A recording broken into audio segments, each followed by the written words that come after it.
Welcome to Ayurdarshan, and today we have a legend as far as Ayurveda, classical medicines, business, generics is concerned. World's largest Ayurveda company, Dabur, and he is heading the Dabur Ayurveda. We welcome Dr. Durga Prasad ji Thank on you. our platform. Thank you, sir. Thank you for your valuable time. And you're heading a 1200 plus crore business as far as Dabur Ayurveda is concerned. My first question to you is, what are the takeaways from your journey till now? What challenges you faced? Some message to the young budding entrepreneurs or doctors or Vaidyas of Ayurveda. Please tell us about your journey, sir, till now. First of all, thank you. Thank you for inviting me for this very interactive session, sir. It's now almost 30 years with Dabur for me.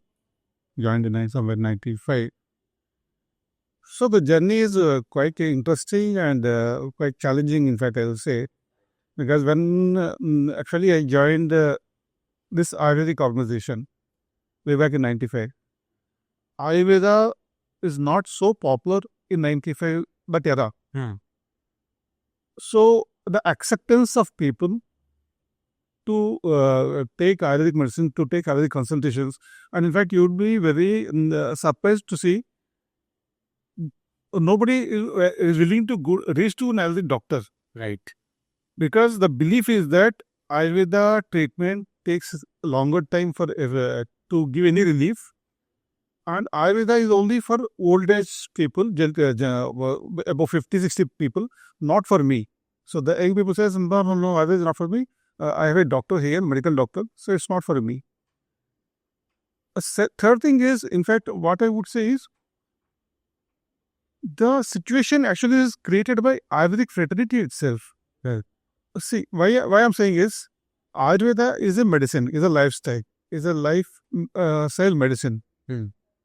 As the name itself, Ayurveda, the Veda, the knowledge of life. Right. It's not very funny situation.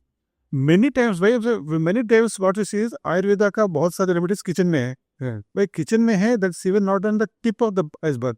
Right. The entire knowledge of Ayurveda is very rich. It's not in the kitchen itself.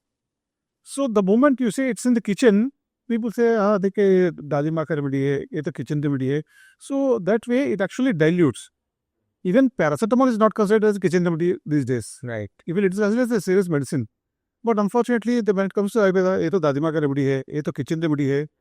And you would be surprised to see, no, many times it happened with me also. I think many of the Ayurvedic practitioners, but I have also faced.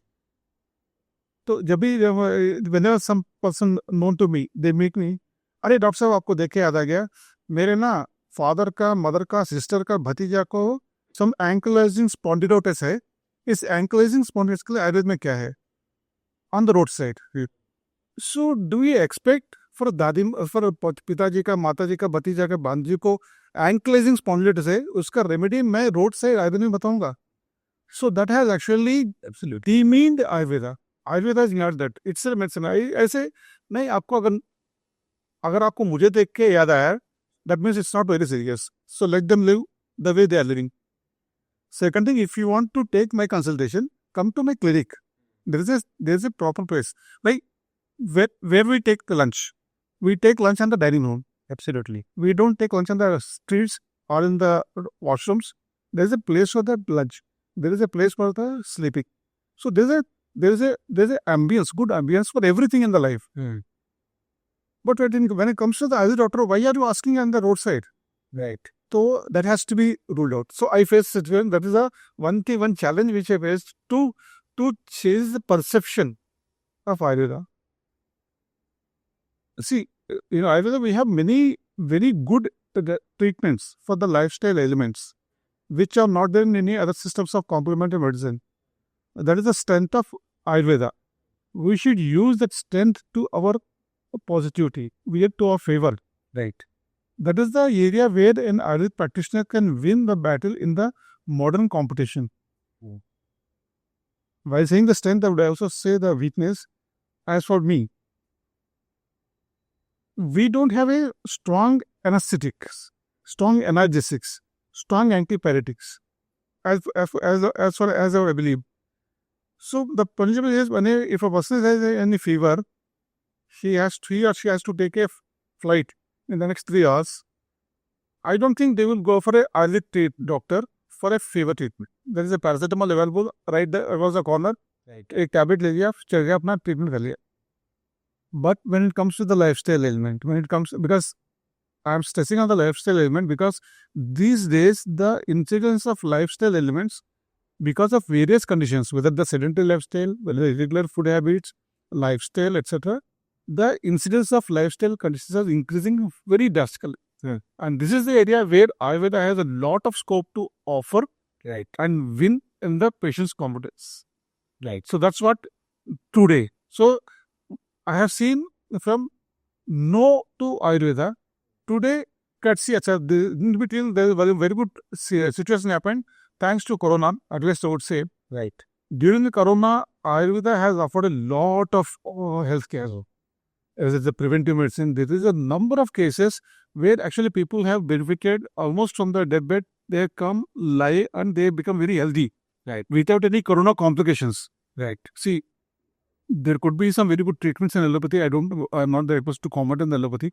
But after taking the modern treatment, today most of the people are having the side effects of that Corona. Right. I'm not here to attribute that side effect, maybe because of the medicine or maybe because of the Corona. We don't have that data to prove that.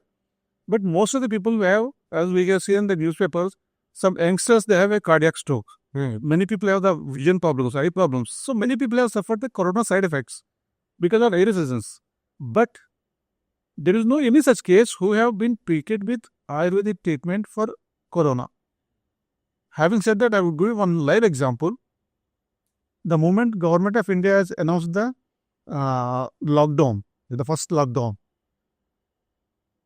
I am very proud to say we started, and the entire family, we started taking Giloi Dhanvati. 2 tablets morning, 2 tablets evening, for almost 1.5 years. During this 1.5 years, knowingly, unknowingly, we came in contact with the people who have been affected with Corona. Right. But touchwood, greatness to greatness to Ayurveda, Lord Dhanvantari, none of our family members have been even faced a simple symptom. Right. So that is the beauty of Ayurveda. We must acknowledge and we must give the credit to after that Ayurveda system. So, sir, you mentioned about fever as far as in paracetamol. You mentioned about Corona as well and Ayurveda interventions. I would like to have a specific discussion with you on the Ayurveda Ras Shastri. You are a Ras Shastra specialist.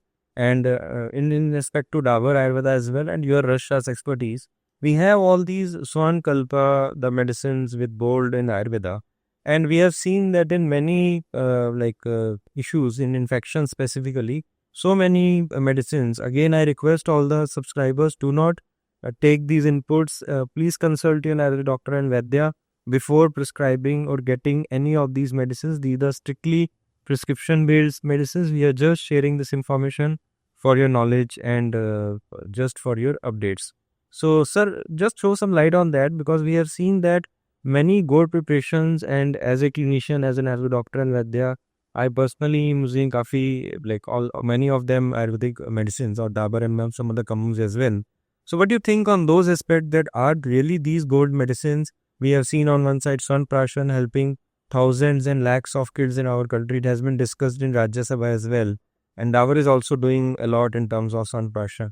So the same aspect is is it really, as per your expertise, effective in terms of treatments, infections, strengthening the immunity? And why an Ayurveda doctor or Vaidya should think about Dabur if they are thinking about gold medicines or Swankalpa? 2 questions here. First, let's answer the Ras Shastra of sure. See, the Ras Shastra is the importance of Ras Shastra every practitioner knows. Alpa matra prayogitva, और दूसरी अपसंड था क्षिप्रम आरोग्य. तो Ras Shastra का यही importance है. तो छोटी सी डोज में it can provide quick results and there is no any problem of palatability. And the goodness of Ayurveda is because what is the significance of Ras Shastra? There are many herbal compounds, there are many organometallic compounds, mineral compounds. The problem with the herbal compounds is they are effective, but the dose required to provide the result would be on the higher side. For example, Churnas, the minimum 5 grams is single dose. So if it is 3 times a day, 15 grams.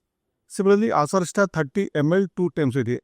So there, the dose for the herbal compounds is on the higher side.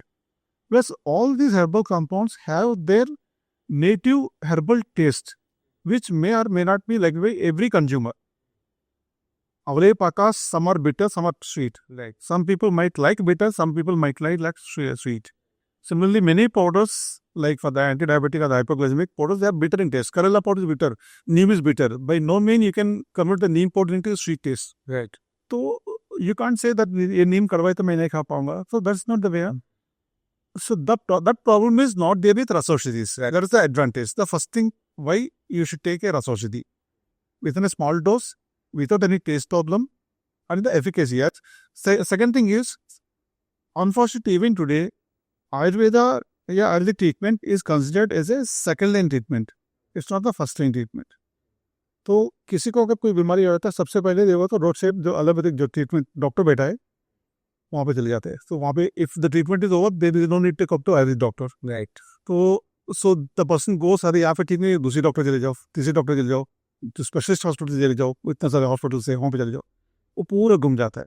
तो पूरा घूमने के बाद then somebody says, अरे आपको अभी भी ठीक नहीं हुआ, there is a very good Ayurvedic doctor there, so why don't you consult the doctor. So the option of coming to Ayurvedic doctors is not by choice. It's there's no option. I have tried everything. Right. So it's not the no choice option already. So by the time patient comes to Ayurvedic doctor, in Ayurveda there is a different stages of disease prognosis. Early stages, there are 6 stages. But the consumers, they might not understand the 6 stages. But Ayurvedic practitioners, they know that Sanchaya Kala, Prakopa, Prashama, Vrekta. Right. So there is the 6 stages. So by the time the patient comes to an Ayurvedic doctor, it will be 4th stage or 5th stage. Yes. But unfortunately, the patient expectation is, मैं अभी दवा खा लूँ, शाम तक मैं ठीक हो जाऊँ. So they don't realize that I have this joint pain for the last 1.5 years or 2 years. I am not able to. I won't get the relief by evening. At least I should take for minimum 15 days. Right. Right. So within 15 days, you can't get a treatment with a herbal medicines. That's not possible. Many cases. So there to provide a quick relief. अच्छा यहाँ पे फिर Ayurvedic doctor has to provide the relief to the patient. Right. And win the confidence. हाँ ये doctor भी ठीक है, Ayurveda भी ठीक है. Right. So that I can trust on Ayurveda. Right. So to provide that confidence in Ayurveda, a doctor has to provide a medicine which can give him a good relief within the stipulated time. Right. This is the role of Ras Shastra, because as the name says, all the Ras Aushadhis, they have a base of mercury and sulfur. The moment you administer mercurial compounds, it actually improves the basal metabolic rate. It improves the hemoglobin levels. There are very good scientific researches happen, the administration of mercurial compounds. So the moment you administer any mercurial compound, Ras Sindur हो गया, Ras Sindur से बना हुआ बहुत सारे medicines है, immediately the basal metabolic rate improves. The भूख जो है, usually many of the diseases में भूख मर जाती है, the indigestion happens. But with the medical compounds, एक appetite stimulate होता है, hemoglobin level बढ़ जाता है, BMR बढ़ जाता है. तो the patient starts feeling quality of life. It's not the disease. यहाँ पे I met this doctor, now I'm feeling better. That's what is required in the first thing. Mercury, sir, you are saying mercury. So now so many doctors in other pathies or maybe so many non-medicals also criticizing that Ayurveda uses heavy metals, Ayurveda uses mercury, lead, it will damage your liver, kidney. What is your thought on that and those aspects? See, first of all, in Ayurveda, there is no concept like metallic compounds. Is the misnomer or a wrongly used words to divert the patient's attention. ये तो toxicity, ये तो kidney toxicity, liver toxicity. Ayurveda also believes these metals, if taken in a crude form, they are toxic. It's not that Ayurveda doesn't do. Right. Ayurveda, there are n number of textbooks on Ras Aushadhis. All these textbooks have clearly mentioned all these metallic compounds, minerals, have to be properly purified. There is a process called Sodhana, Marana. By Marana is a technique by which it actually neutralizes all the toxic elements. Shodhana is the purification. The purification is not the purification. Actually, the objective of Shodhana is to convert a mineral into an assimilable form. Okay. So that is the objective of Shodhana. Shodhana, many people think it's the purification. Right. So what is there to purify? There are a number of techniques to purify. But the main objective is to convert. So for example, I have a iron here. I have anemia. Iron is required for anemia. But I can't take this iron in its crude, in its crude form. Right. So I had to convert this iron into some assimilable form so that it goes into the blood circulation, becomes effective, and it treats my condition. So that's what the theory of Shodhana or Bhavana. Then comes Marana. So by these processes, the mineral, actually, as I said, there is no concept of metallic compounds. Why I said? Because the moment you convert this with Shodhana, with the herbal treatments, Right. it becomes alkali metal. It becomes a colloidal metal. Right. So colloidal metals are mentioned in allopathy also. So where is the question of toxicity? Great. So colloids are non-toxic. Right. By these processes, what we are mentioning, we are converting minerals into the oxide form of a mineral into sulfide form of mineral. For example, you ask about the Swarna Basam. Yes. Swarna is aurum. The gold biscuits, whatever we are using, gold, is aurum oxide. Right. If I consume the aurum in its oxide form, it is toxic. Yes. Even Ayurveda knows. Yes. So that's the reason why Ayurveda mentioned the various processes by which its aurum oxide is converted to aurum sulfide. And you can refer to any organic chemistry book, any inorganic chemistry book. Don't believe Ayurveda because there's a mafia. So you can refer to any organic chemistry, any inorganic chemistry book. It clearly says sulfides are non-toxic. Sulfides are non-cumulative. So where is the kidney toxicity? Where is the liver toxicity? But the caution is, as you mentioned, any company who are using these minerals and metals, they have to thoroughly process Right. these minerals. Right. There is a technique also. There is a completion test whether the basma is prepared completely or not. If the basma is completely prepared, it is non-toxic. Right. But if there are any metallic particles still lying in the basma, then it becomes toxic, and that will defame the entire Ayurvedic system of medicine. So that's the caution. So again, I request all these Ras Aushadhis, whether it's a gold, silver, copper, we know all that. We use a hirak also, diamond also, the most hardest metal. Right. But there's a proper technique, proper Vaidya has to prescribe a dose. Because gold is good, because Swarna Prasad is good, I can't consume 2 to 3 grams of Swarna Basma. Right. So it becomes toxic. Right. Simple logic. Even ahar, if we take it in the higher dose, it becomes wish. Right. I have a capacity of eating only 3 rotis. Because it's my festival, something special. If I consume 6 rotis, for example, I won't have problem. Absolutely. So when ahar can become a wish, Aushad, the minerals, they become toxic in a higher dose. So there is a dose which is refined, which has to be given by Ayurvedic practitioner. They are not for the self-medication. Right. So as far as, sir, we understood about our Ayurveda, and we understood that you people are seriously taking care of the quality.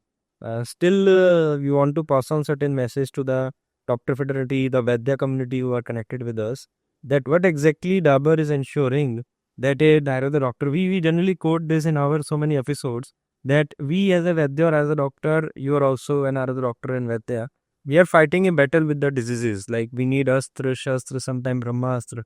And Dabur Ayurveda certainly have so many good quality medicines, which we always use as our Shastra or sometimes Brahmastra as well, like your Kupi Pakora science and your gold preparations and all. So what exactly you ensure as a head of Dabur Ayurveda in the entire ecosystem?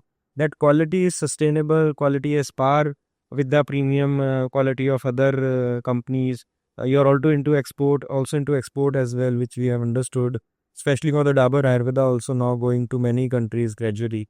So what are your thoughts on that in terms of whatever your internal learning experiences till now? What message you want to pass on to the Vaidya community? And also users should also understand, because when they are also sometimes confused, the generic medicines, okay, this is sometimes 50 rupees, this is 100 rupees, this is 150 rupees. Why there is a gap? There is no quality control in terms of pricing as well. these days. So people are confused that why then this is expensive, this is least expensive, especially in this category of Ras Shastra and sometimes in other medicines as well. So your thoughts on that, on quality standards, on justifying your prices, why an Ayurveda doctor or Vaidya, or why the user should also select Ayurveda medicine under sometimes a prescription of either doctor as well. Well, here my answer is, see, when we speak of quality, when we speak of the product, three things which we must ensure. See, standardization is not for the product alone. When we speak of the product or the finished product or quality, the quality comes from right from the raw material. Raw material standardization of three processes. It's not the finished product is last. First thing is raw material standardization, process standardization, then product standardization. The efficacy of any product is entirely dependent on the raw material which we are using. At Dabur, we ensure there are various parameters to test the raw materials. If we speak to only Ayurveda, there is Grahya Lakshana mentioned in the Rasa textbooks. Which kind of copper you should use, which kind of gold you should use. So there is the Ayurvedic parameter. Similarly, in the modern parameters also, if we speak of gold, in the gold there is a clear mention that the gold should have the 8 konas, the gold particle, the gold raw material gold, and Madhyahna Surya Pratima, midnight, mid afternoon, जैसे sun चमकता है, उतना चमकना चाहिए gold. So if we take those parameters into the modern parameters, it mimics to that 24 karat or 99.9% gold only should be used for the therapeutic purpose. Please remember this. Great. For therapeutic purpose, it's 99.9% pure gold. For ornaments, you can use 22 karat gold, 18 karat gold. Because 22 karat gold mein 92% is the gold, rest is arsenic, lead, iron, which is not good for the therapeutic use. Many companies, we have tested, many companies use this either 18 karat or 22 karat gold, but damn sure not the 99.9% pure gold, which at Dabur I am assuring. At any point, if any doctor, if any person wants to see our purchase records or any record how to, the analytical reports, purchase record तो ठीक है वो भी फर्जी हो सकती है. Analytical report of any lab, you can test Dabur Swadna Bhasma at any analytical report, any analytical lab anywhere in the world. And if you find Dabur Swadna Bhasma doesn't have 99 point, if Dabur Swadna Bhasma is having less than 99.8% pure gold, you ask anything, I am ready to give you, including my property. So that is the purity of the gold what we are offering, right? So when you use the raw materials of such standard, even with the other herbal compounds, the simple ashwagandha, if you go to any market, you will have not less than 28 to 30 varieties of ashwagandha which are available. Everything is sold in the name of ashwagandha only. But in our Ayurveda, ashwagandha has been recommended for the Vata, Kapha, Vrishya, Vajikaran, Balya, blah, blah, blah. And if ashwagandha has to do such properties, it should have certain amount of biomarkers, ethanolides or alkaloids, ethanolides or cytoindicides. This is not the only active compound. This is not an active compound. Ashwagandha is whole as a whole. Purna Dravya. Ayurveda medicine Purna Dravya. The Purna Dravya acts as the root, complete root acts. But within the root, the biomarker is the cytoindicides and ethanolides. Every plant has such biomarkers. We should test for those biomarkers. Then only it gets passed through the test that we ensure. आप अगर ashwagandha Arista ले रहे हो, अश्वगंधा चूर्ण ले रहे हो, अश्वगंधा लेहम ले रहे हो, या any ashwagandha product, whether this ashwagandha has so much biomarkers or not, then only it goes for the processing. Again, in the processing, there is a Samanya Shodhana, Visesh Shodhana. Similarly, for the herbal compounds also, because see, one thing is, every industry person, every doctor must know, the raw material is plucked from the soil, from different parts. Because of the Janapada Dhamsa, what we read in Ayurveda, the epidemics, soil is polluted with the various minerals. Right. So if you prepare any herbal compound with this herbal material plucked from the soil without purification, the churna might contain some heavy metals. which you should not. Many churna should not have any heavy metals. But if it is not purified properly, if it is not cured properly, then the churna might come the trace elements of the minerals. So at Dabur, we properly purify even all the herbal material so that they doesn't get any the heavy metals or minerals in the product. After doing that washing, the finished product, even the finished product is tested for the heavy metal analysis. All the churnas, what you are seeing, that's the reason why Dabur churnas are little highly priced than the most of the competitions or most of the companies. Because all the churnas are tested for the heavy metals. You say Sitapaladi, you got Mahasudha churna or Ayurveda, any churna, they are tested. Once prepared, the churna is tested for the heavy metal presence. If it is not there in the heavy metals within the normal limits, then only it gets passed through quality assurance to the consumer. So that we are ensuring that the finished product goes to the healthcare. The aim is to provide a health to the patient, not the minerals. So that's the reason quality which I can assure from the Dabur side. Sure. So, sir, finally, we need to also understand you are a postgraduate as far as Ayurveda is concerned, working with this company Dabur from last so many years. Your thoughts on how now the society is moving forward as far as Ayurveda is concerned. What do you see on one side as an business leader or leading one of the biggest group and company in this country, and another side as a doctor or maybe sometime as a user? What are your final thoughts on Ayurveda being evolved from the day you said that people were negative? Now, at least after COVID, you mentioned that. So, what do you think is the current scenario and the way ahead for Ayurveda overall? I think here, the most of the credit goes to Ministry of Ayush, Honorable Prime Minister, after 2014. Right. Much work has happened to propagate the goodness of Ayurveda. If an individual says something, that reaches to very minimal people. But Honorable Prime Minister in different Man Ki Baat sessions or Ministry of Ayush, through various conferences, through various workshops, through health camps, it has actually propagated the goodness of Ayurveda to each consumer. So Ayurveda, we can say 2 eras, before 2014, after 2014. What I mentioned is, before 2014, there is no awareness about Ayurveda, acceptance of Ayurveda is very low. Right. But after 2014, there is a rapid pace in accepting Ayurveda in not only as a cosmetic, in various therapeutic conditions also. The people are willing to try Ayurvedic medicines, and there are number of queries for the healthcare to the medicines, to the doctors is increasing. However, having said that, my only observation, as you mentioned, is in India, as on today, there are about 560 undergraduate colleges, 261 postgraduate colleges. So almost 40 to 50,000 Ayurveda graduates coming every year. Right. But after graduation, how many of these doctors are actually practicing pure Ayurveda? There is a question mark. If these doctors, these youngsters, if they can start promoting Ayurveda, if they can start practicing pure Ayurveda, then we will be meeting the Chinese system of medicine, the first target. Second target, allopathic system of medicine. Right. What I'm saying is, having so much infrastructure, so much everything, Ayurvedic medicine market, the generic Ayurvedic medicine market, is still about 5,000 to 7,000 crores only. Right. Chinese system is more than 50,000 crores, and allopathic system, everyone knows, 2 lakh crores market.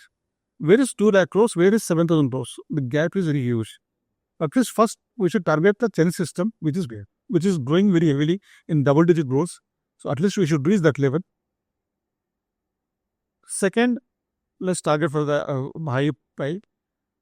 Second thing, everyone asking about everyone tries to, मुझे export करना है, मुझे US में जाना है, मुझे वहाँ पे प्रैक्टिस करना है. बहुत अच्छी बात है, प्रैक्टिस करना है, एक्सपोर्ट करना है, बहुत अच्छा पैसा वहाँ पे करना चाहिए.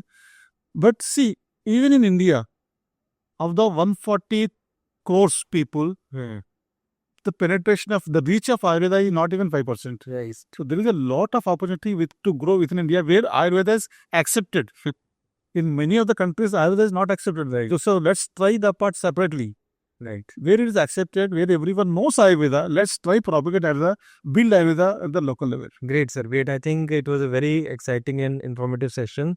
The takeaway of this session is we got a brand ambassador in 2014 in the form of our respected PM Shri Narendra Modi ji. And Dr. Durga Prasad has clearly mentioned that impact we all have seen after 2014. And thanks to the Ministry of Ayush, our leadership, our ministers, our secretary, Koteja ji, and all the other leaders, advisors behind that effort.